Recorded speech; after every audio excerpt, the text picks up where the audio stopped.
Hi, I'm Jess Morley. I am an associate research scientist at the Digital Ethics Center for Yale University, where I've been for about a year and a half. But if you can't tell by my voice, I'm definitely not American of origin.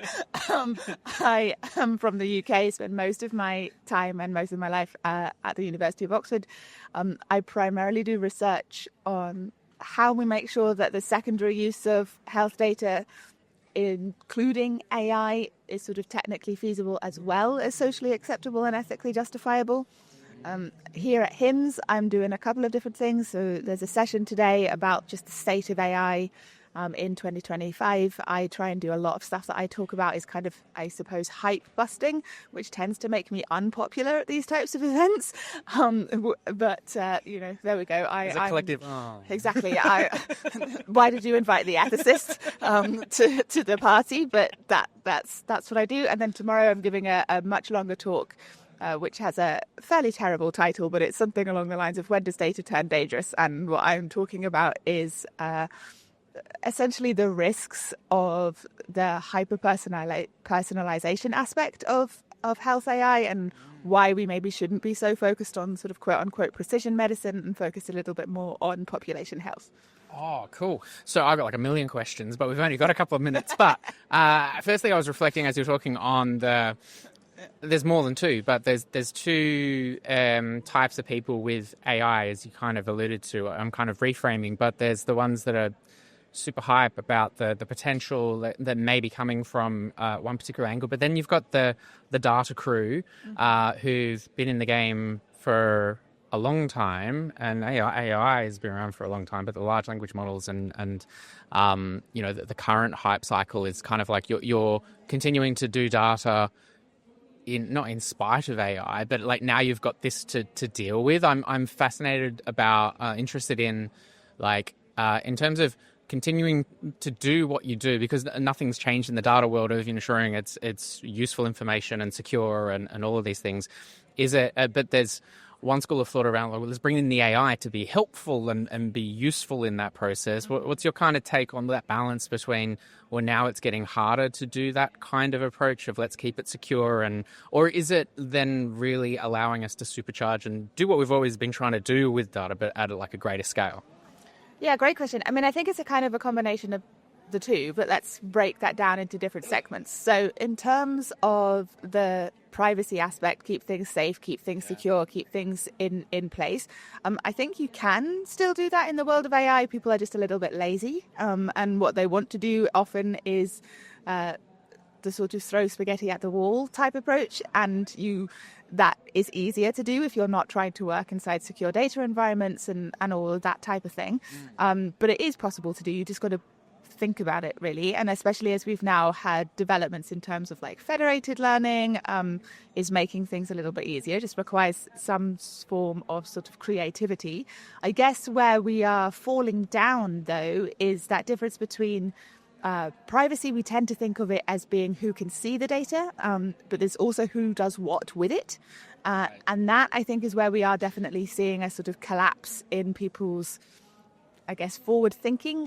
When it comes to AI, we had a lot of groundwork come up with, let's send everyone to an institutional review board to get ethics approval before they do this. And then in the world of AI, because a lot of it comes from tech companies and they don't necessarily see what they're doing as research, you do get more kind of breaches.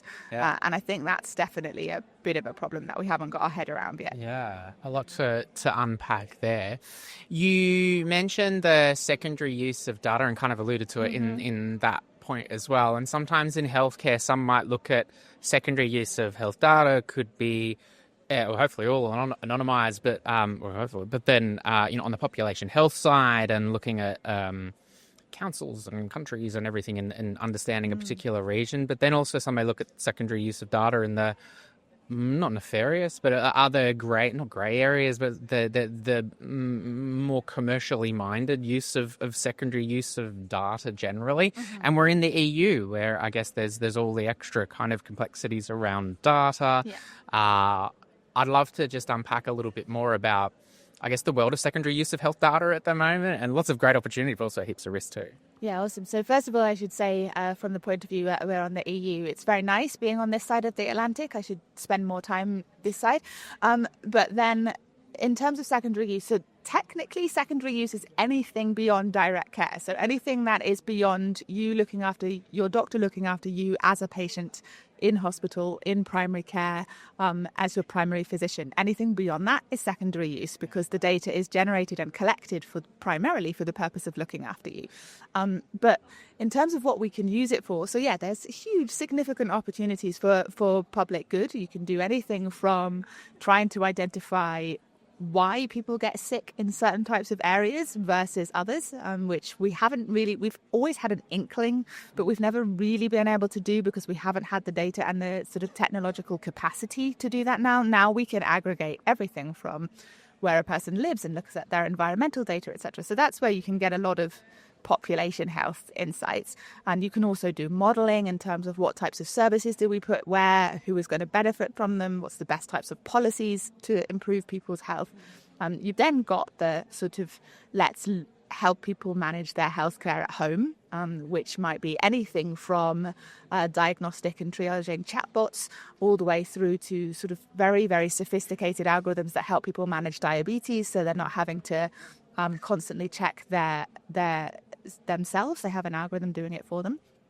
I guess in terms of the sort of stuff that you're alluding to in terms of it being nefarious, I think it's important not to take role-based ethical probity. So just because somebody's from a university or a government doesn't automatically make them good, and if they come from a private company doesn't automatically make them bad. I think what we should pay attention to and where things can get complicated in that regard is motivation. If you are coming from a perspective of your primary driver is profit, then your motivation in terms of how am I going to, train this algorithm, like what level of specificity and sensitivity am I going to use if what I actually want is to drive people towards the healthcare system in order to get more tests and all that type of thing, and I want them to buy my product and I want them to think as though that they need to, walk not just 10,000 steps a day, they also need to walk 15,000 steps a day and they need to drink this juice, etc.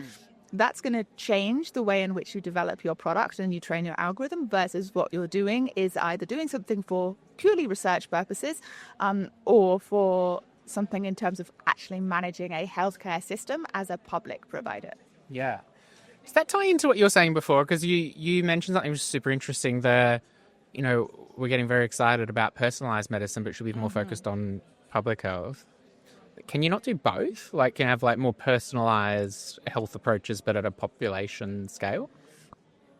So, yes, you can absolutely do both. And I'm not necessarily suggesting that it's sort of one or the other. But I think where we've gone slightly awry is focusing all of the attention on hyper-personalised medicine, right? We're gonna make it so that you are the target and I'm going to know everything about your life and that's going to predict every type of possible illness that you might have in the future, and then I'm going to tell you exactly what to do to prevent it. First of all, I get why that's exciting, but it is essentially marketing spiel, right? A lot of it is not really personalized medicine. It's much closer to targeted advertising. And there are way more things that are far more complicated than that actually being played out in that type of narrative.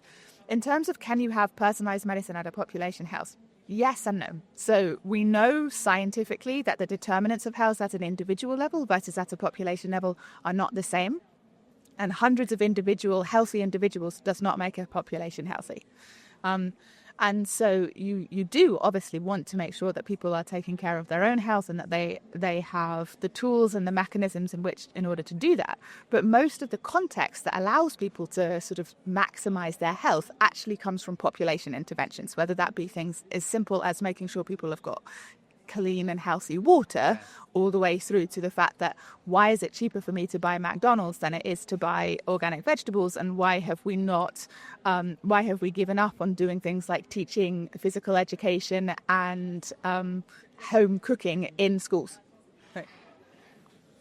Well, I was going to go on a bit of a rant about McDonald's versus organic vegetables. Going to hold back for a moment, but because I love that one. And you're so right. So, lastly, then.